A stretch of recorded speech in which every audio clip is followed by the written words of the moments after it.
Hi, everyone. This opinion comes under the category of the guy at the end of the bar working on his third beer and second bourbon. Just an opinion. I don't presume to know any more than anybody else. On the other hand, um, I am sort of an expert in having opinions. So this is my current opinion when it comes to the presidential race. It is considered a foregone conclusion that Trump is going to be the candidate. I think that is hasty. We are still somewhat far out from, everything gelling. And in the meantime, I had a feeling watching Chris Christie at the Faith and Freedom conference or whatever it was, and the reactions of the people to him. He was coming at them straight on hard. He was basically throwing hard, right? And there were some boos. But when the boos came, he said, go ahead and boo. And he kept at it, making some very pointed criticisms that were absolutely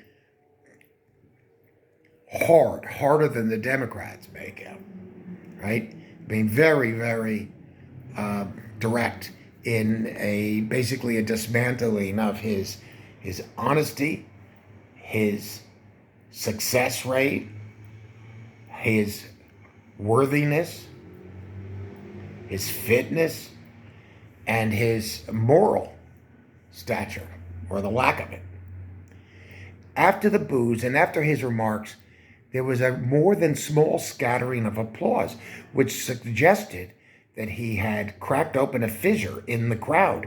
And this was Faith and Freedom, which I assume is somewhat evangelical and certainly sufficiently right-wing to be normally 100% for Trump.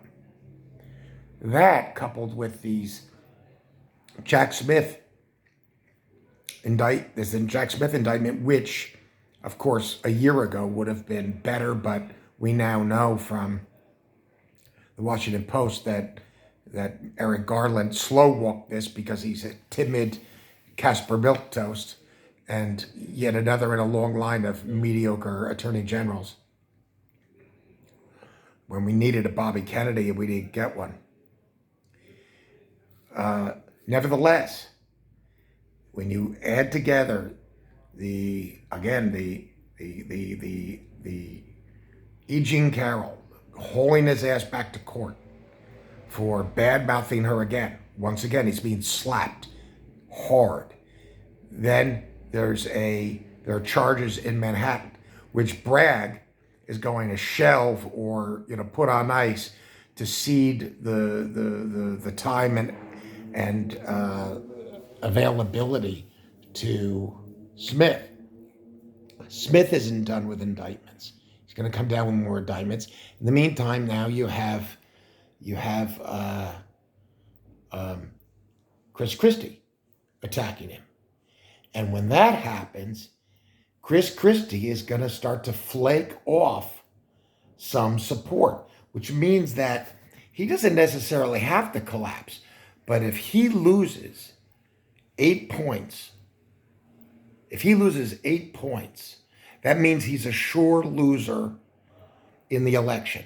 And that means the Republicans are going to panic. And they may shift and look for somebody else. And if that happens, then this aura of invincibility and inevitability evaporates. And when that happens, well, then all of his whole routine becomes somehow old hat. And just like, what happened to Walter Winchell or just what happened to Eugene McCarthy, this guy's going to wind up, he's not a drinker, but he's going to wind up a little bit, like a dry drunk in an alleyway, spouting the same old speeches, but to a very small group of people.